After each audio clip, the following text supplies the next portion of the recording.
Ако и ти си чувал, че ако кръстосаш очите си, те ще останат така, или че очилата ти развалят очите, то това видео е точно за теб. Като очен лекар съм чувала какви ли не митове в кабинета си. В това видео ще ви разкажа най-популярните митове за очите, в които хората все още вярват, и ще ви разкрия истината за тях. Мит номер 1. Морковите ще ти оправят зрението. Да, морковите съдържат бета-каротин, който тялото превръща в витамин А, който е много важен за здравето на ретината. Но тук е и уловката. Ако нямаш дефицит на витамин А, яденето на моркови няма да те направи с соколско зрение. Обаче, дефицитът на витамин А може да доведе до нощна слепота, която често е обратима чрез субституция на витамин А. Нашето тяло абсорбира и използва бета-каротина много по-ефективно, когато морковите не са сурови, а сготвени. Освен това, витамин А е масно разтворим, така че яденето на моркови с източник на мазнини подобрява усвояването. От опит мога да ви кажа, че прекалено много бета-каротин може да направи кожата оранжева.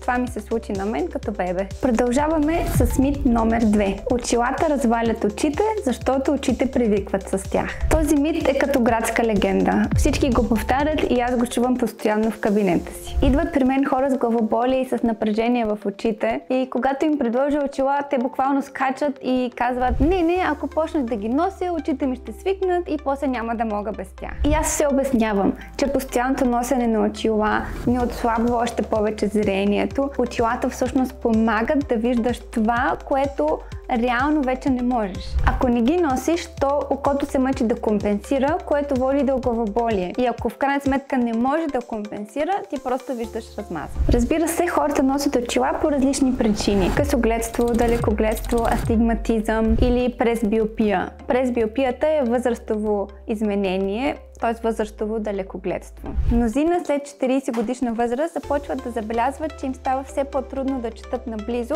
и започват да отдалечават книгата все по-надалеч и по-надалеч. Когато се стигне до там, че книгата трябва да се отдалечи на по-голямо разстояние от очите, колкото позволяват ръцете, тогава ние се здобиваме с очила за четене. Това всъщност е единствения случай, в който казвам, че няма нужда да бързаме с очилата за четене и можем леко да тренираме очите. Като тук подчертавам думата леко с дебела линия. Не, всъщност с две дебели линии. Не казвам, че не трябва да се носят очила за четене. Казвам, че ако можем да четем и без тях, без да получим главоболие или умора, тогава можем леко да забавим слагането им. Но рано или късно това ще се наложи и така или иначе. Преди да забравя, особено важно е малките деца винаги да си носят очилата, които са им предписани от очен лекар. Защото в някои случаи може да се развие мързеливо око, ако не се носят редовно очилата. Лекуването на мързеливо око е много трудно. Стигаме до мит номер 3. Ако детето стои прекалено близо до телевизора,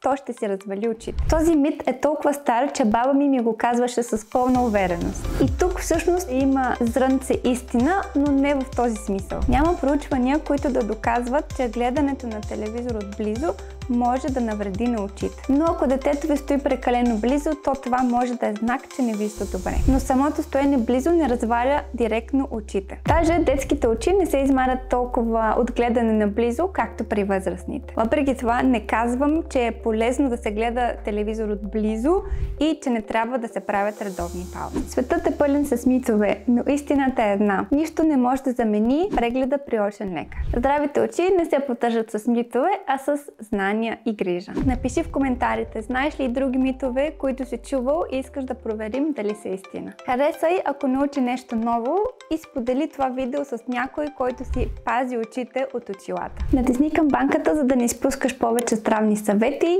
и до скоро!